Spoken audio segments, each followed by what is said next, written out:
Few things can match the cruelty of indifference. The cruelty of being born into a world that was never meant to love you back.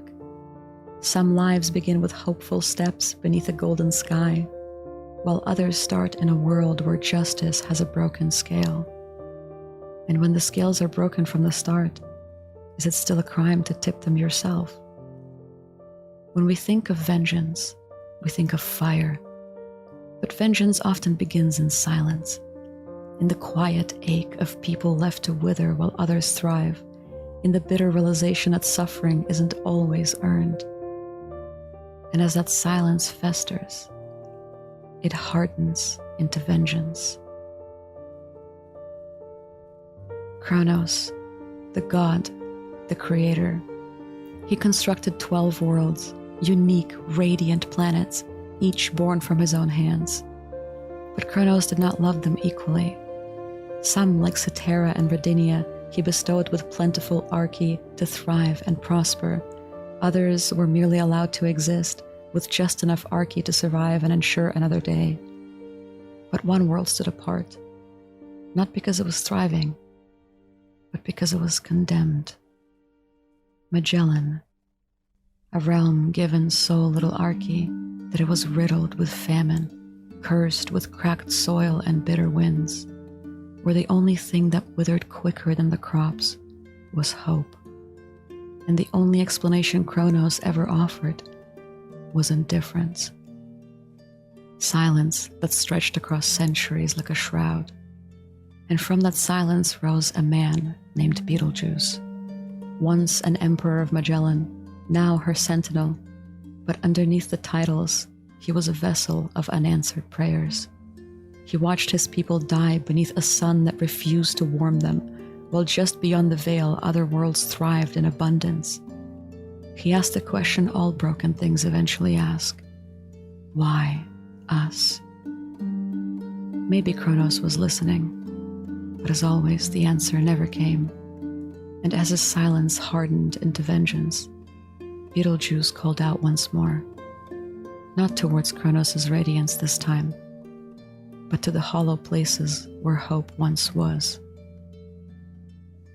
He called out to the void, and the void eagerly answered.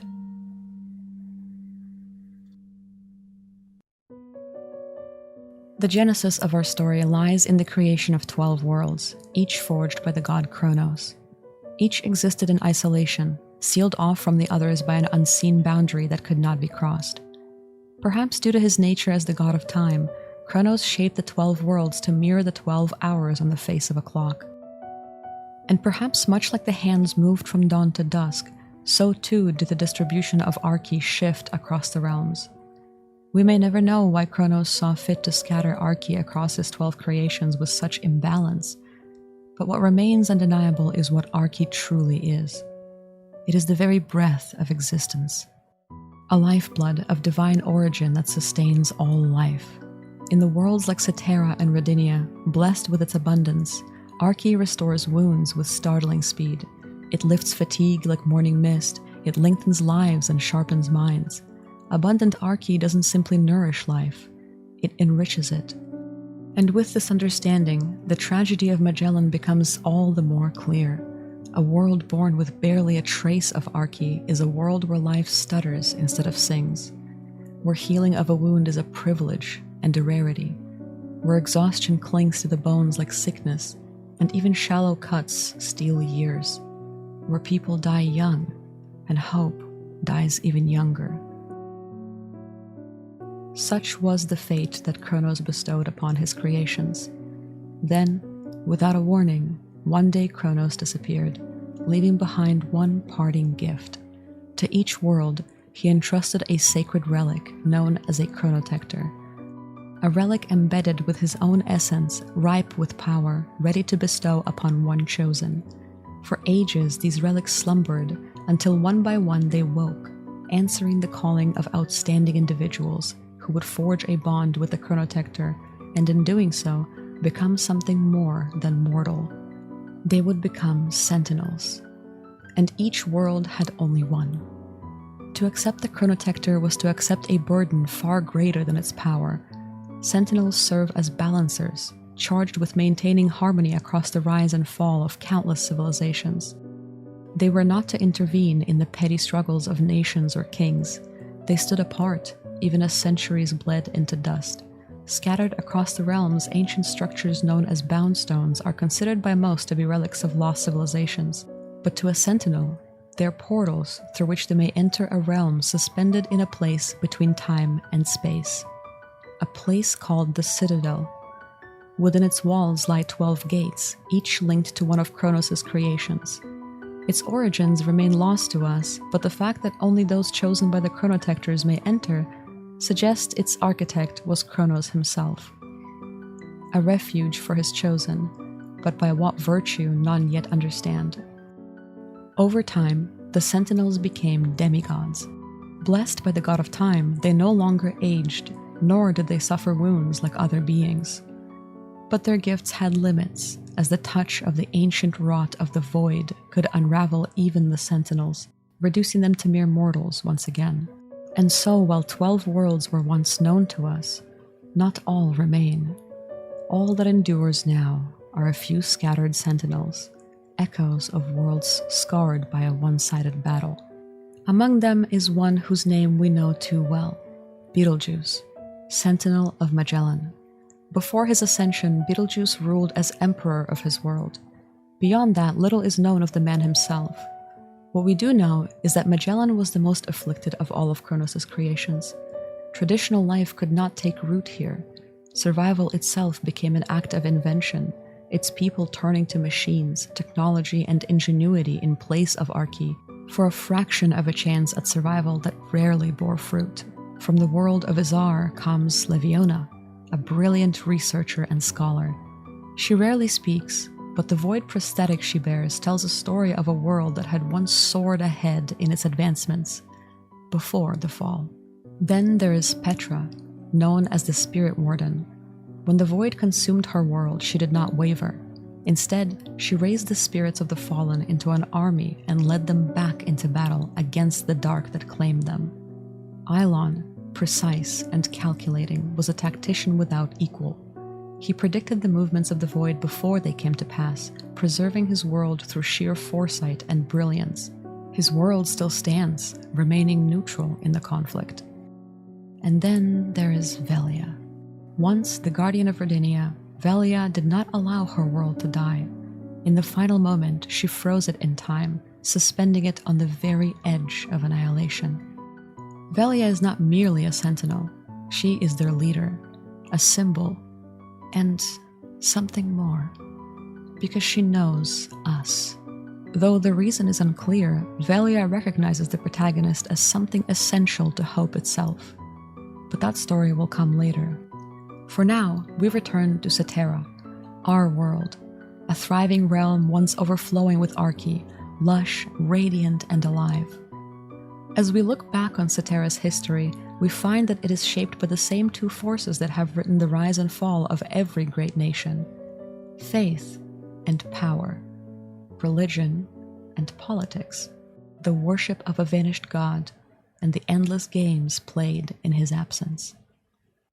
It is in our nature to kneel before the unknown, to give shape to the shapeless and meaning to the meaningless. And so, long after Kronos' sudden disappearance, in the uncertain stillness where no divine voice spoke, a voice was made. Where no hand reached down from the heavens, hands were raised from the earth to build altars and cathedrals. A sacred institution built not on the words of a god, but on the aching weight of his silence. This was the faith of Cetera.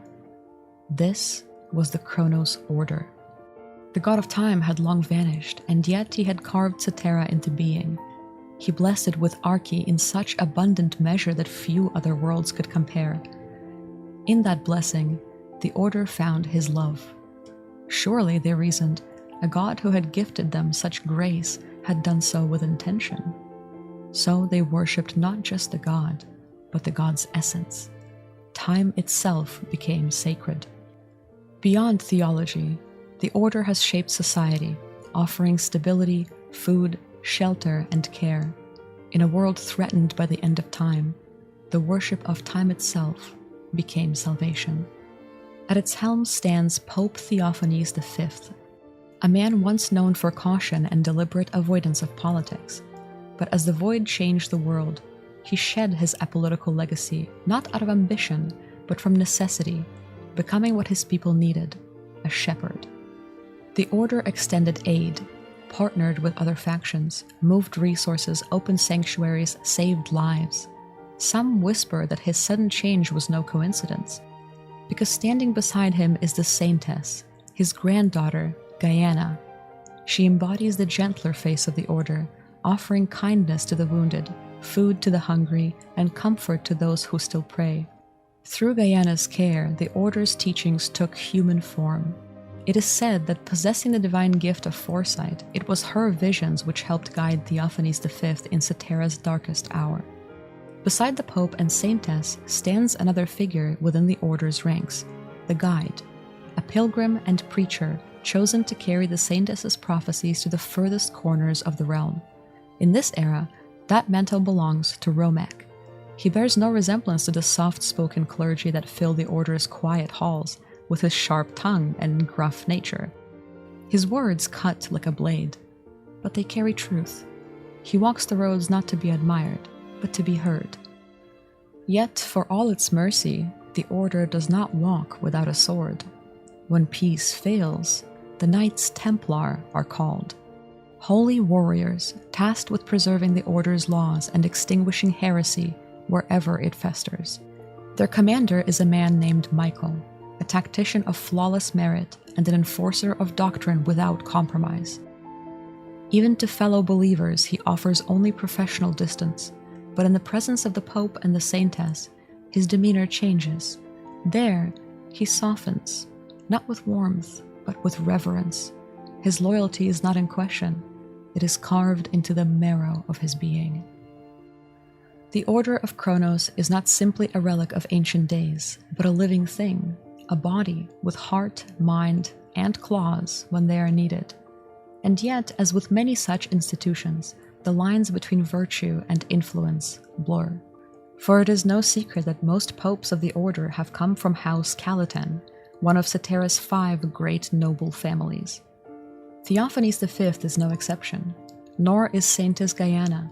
Some call it Providence, but there are those who believe that House Calaten's connection to the Order runs far deeper than mere bloodlines, that they hold ancient knowledge and truths, the tome of Revelation, and the increasing uncanny relevance of prophecies it whispers.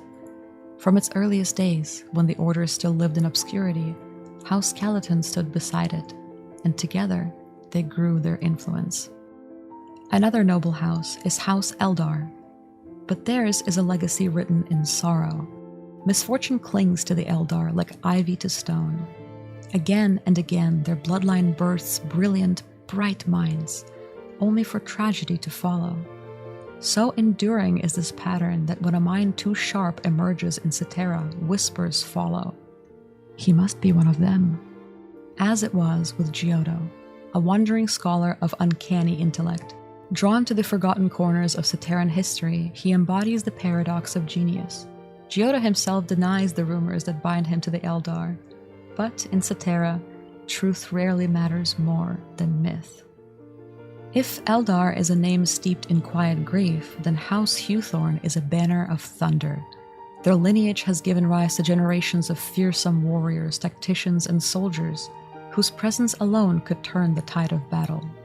Chief among them is Iobis, the Iron Commander of the Frontier. When Void first swept through Cetera and all other institutions crumbled, it was Iobis who held the line alone. He did not falter and did not retreat. His actions carved the first scar into the flesh of the Void. At his side, though cut from a different cloth, stands Alexios, a former commander of the Knights Templar, now the vanguard of the Frontier, a man of immovable resolve, lion-hearted and Titan-strong. Alexios continues to stand against the encroaching dark. Among many others, these brave men are living proof that House Hewthorn's fearsome reputation is not mere myth, but living legacy. Far from the battlefield, yet no less vital, lies House Galen, masters of craft, trade, and practical genius. For generations, they have forged the weapons, roads, and tools that hold civilization together. Among them, Sabio rose not through inheritance, but through merit. Once a guildmaster, now a chancellor, he oversees Cetera's economy with unwavering poise. When the void struck, Sabio did not hoard, he distributed. He turned his ledger from profit to preservation, ensuring the lifeblood of supply reached the wounded and the wandering. His calm judgment and tireless service sustained the war effort. In crisis, Sabio became more than a merchant.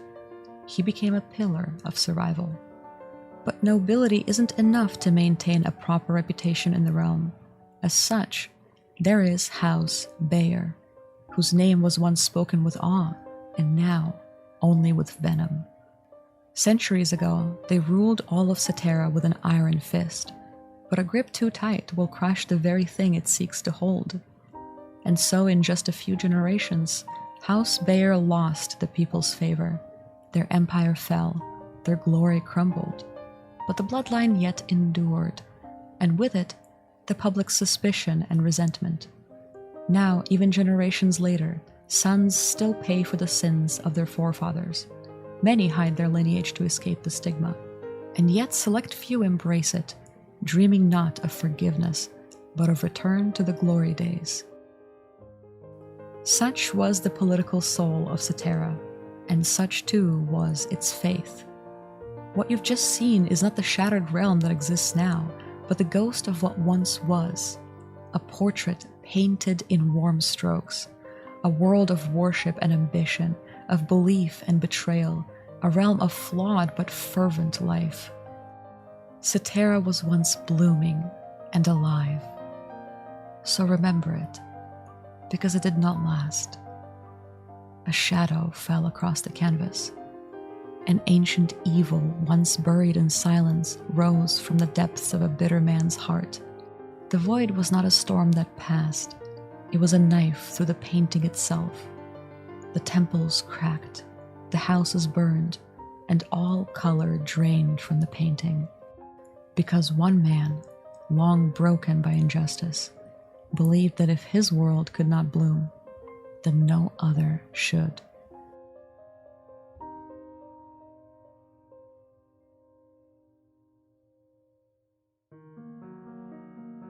What presents itself as a tragedy of vengeance was, in truth, a long-delayed reckoning, a consequence of divine neglect. We know what the abundance and shortage of Arche entails for the destiny of a realm, but Arche holds a more mysterious truth. It cannot coexist with the void. The two are antithetical, locked in eternal opposition. As the void spreads, Arche withers. Which is why, for Beetlejuice, a child of a world already starved of Arche, the idea of turning to the void was a logical conclusion. The void was sealed within a temporal rift. By whom and for how long, no one remembers. All that is certain is who set them free. The Sentinel of Magellan. He did not merely surrender to the dark, he welcomed it. And so, as Magellan remained a husk of a realm, Beetlejuice made room, relinquishing its barren soul for the void to claim. With that fateful act, Magellan passed from neglected child of Chronos to something else entirely, the Forsaken Planet, the first stronghold of the void. So then, what is the void? The void is not metaphor. It is a presence, tangible and unrelenting. Metallic beings unlike any creature the 12 realms have ever seen, arriving in colossal airborne vessels. Though void refers collectively to their kind, their behavior mirrors the concept itself. They do not simply conquer, they consume, they erase. And if their corruption were not enough, they wield weapons, merciless and indiscriminate. And yet there is order within their chaos. Beneath the wave of common flayers and deprived, creatures driven by blind, frenzied instinct, stand their unseen shepherds, the void origin. Much more rare in number and terrifying in intelligence, they lead the swarm like generals of a silent war. But it is not their leadership that truly unsettles. It is their form. Faceless, yet disturbingly familiar. Their frames echo human form with uncanny precision, as if they are not so alien after all, as if their origin is not elsewhere but within. It is a truth too dreadful for most to fully consider. Let us now move the sands of time forward and turn toward the Cetera we know, a realm fraying beneath the weight of calamity. With the void siege in full force, the old world collapsed. But from the ashes rose the frontier, a coalition born of necessity, forged by survivors and hardened by war. Among its founders was Iobis of House Hewthorn. The frontier now stands as a wall between annihilation and endurance, an alliance bolstered by the Chronos Order and the Great Commerce Guild, fighting not as kingdoms, but as kin. Among their many ranks, one name rises above the rest: the Vanguard, special forces of the frontier, born of fire and chaos. The Vanguard are legends among the living. They are the sharpest edge of Cetera's battered sword. In every raid, every last stand, every desperate hope, the frontier and the Vanguard fight not for conquest, but for survival itself. They are the defiant pulse in a dying world. But not all souls fight. Some flee. Scattered and sorrowful, the settlers are Cetera's displaced, the walking remnants of homes now gone. Few remain in one place for long, for in this world stillness invites death. Some seek shelter beneath the frontier's shield. Others follow dreams of distant safety, chasing whispers on the wind. Yet in their shared grief they are united, victims of a realm undone. Among them, however, festers rot. The outcasts, born from the same crucible, are those who saw tragedy not as a wound, but as an opportunity. These are the scavengers. They deal in lies, blackmail, and deceit, building their fortune with the blood of the less fortunate. And so they are exiled, not because they were weak, but because they chose to become monsters. And still, the darkness deepens. Beyond the howling legions of the void, beyond the whispers of the outcasts in the dark, rises a cult, far more insidious. They call themselves the Deathless, zealots of annihilation. They do not worship Chronos. They worship the void. These are not men who fear death, but who chase it, consume it, and become it. Through corruption, self-mutilation, and grotesque experiments, they offer their flesh to the void in exchange for immortality, twisted beyond recognition. Yet even among these wretched faithful, there are divisions. The Deathless still cling to fragments of self, but the broken are husks. Corpses of once innocence, reanimated by the void corruption, stitched together by rot and madness. Of them, only one retains a shred of identity, a voice among the screams, a figure of haunting grace. And here, the tale curdles. Was the will of Cetera's people so frail? Was their hope so thin that when the void came knocking, they welcomed it like an old friend? We look to our last pillars, the Chronos Order, the shepherds of faith. We want to believe they will protect us. But faith, like silence, can condemn. Because the one who leads the broken, the one whose elegance defies decay, she was once the light of Cetera, a symbol of devotion and hope made flesh. Some still whisper of her as a tragic saint, hollowed then undone, a soul shattered and claimed by the void. But saints do not lead monsters. And when has a slave ever worn a crown?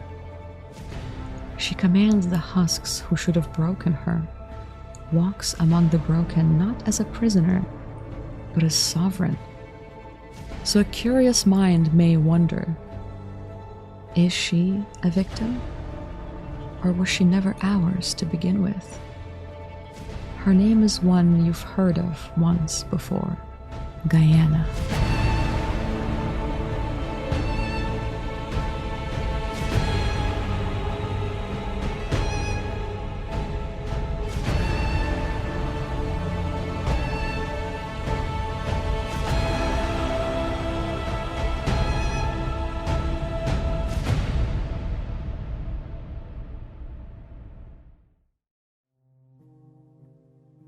At long last we arrive, not at the end, but at the beginning, the prologue of your story.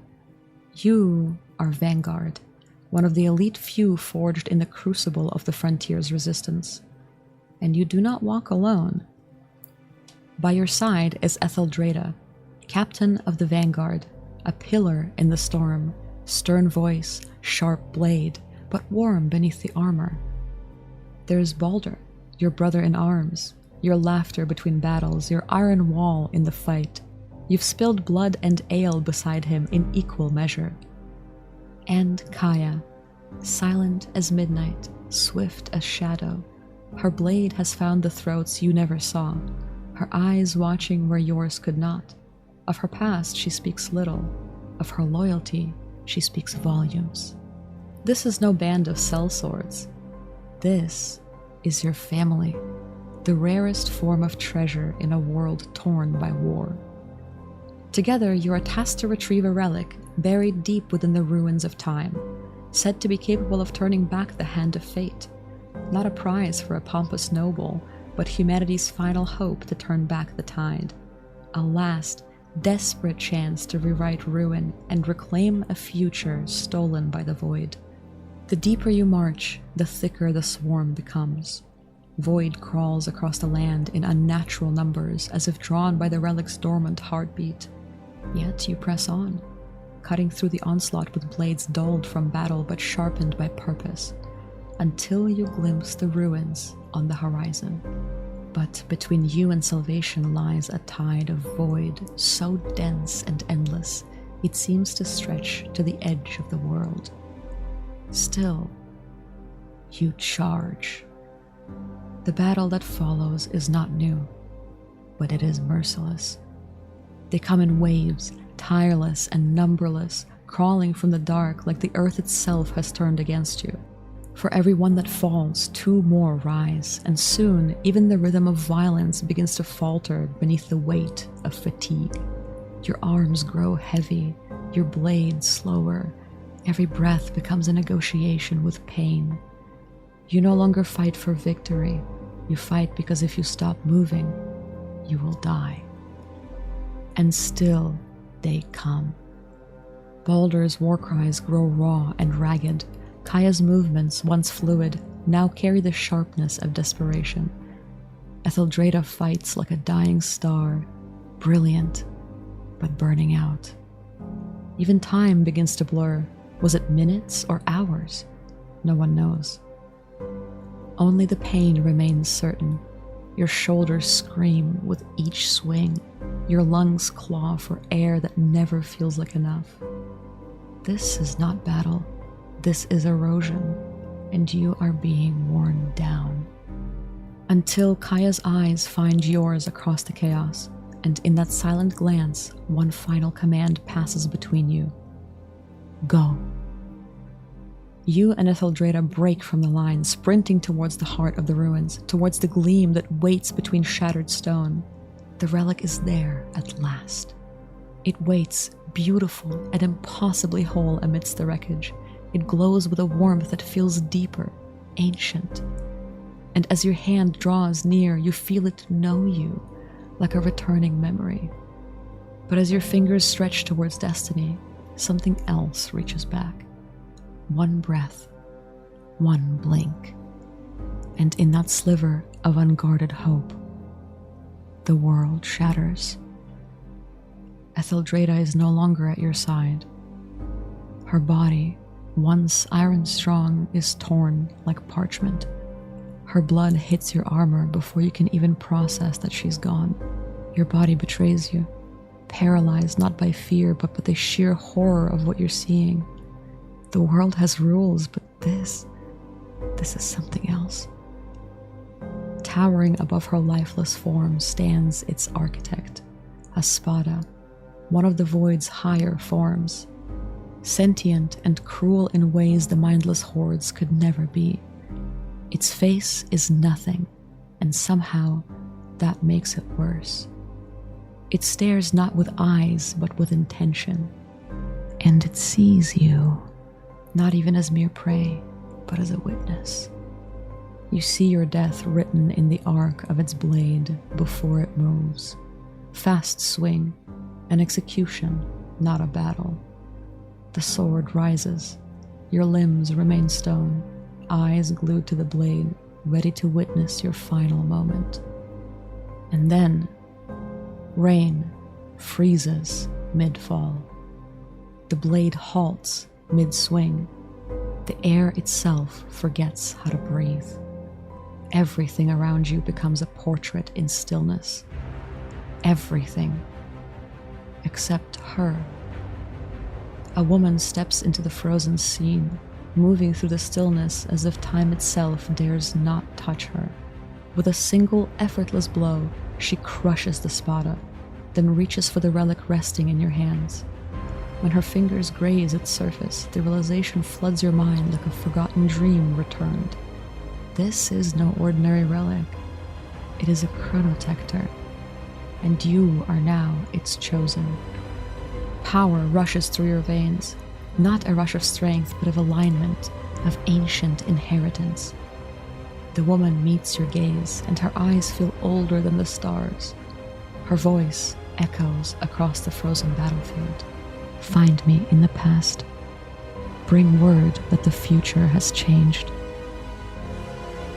And then it begins.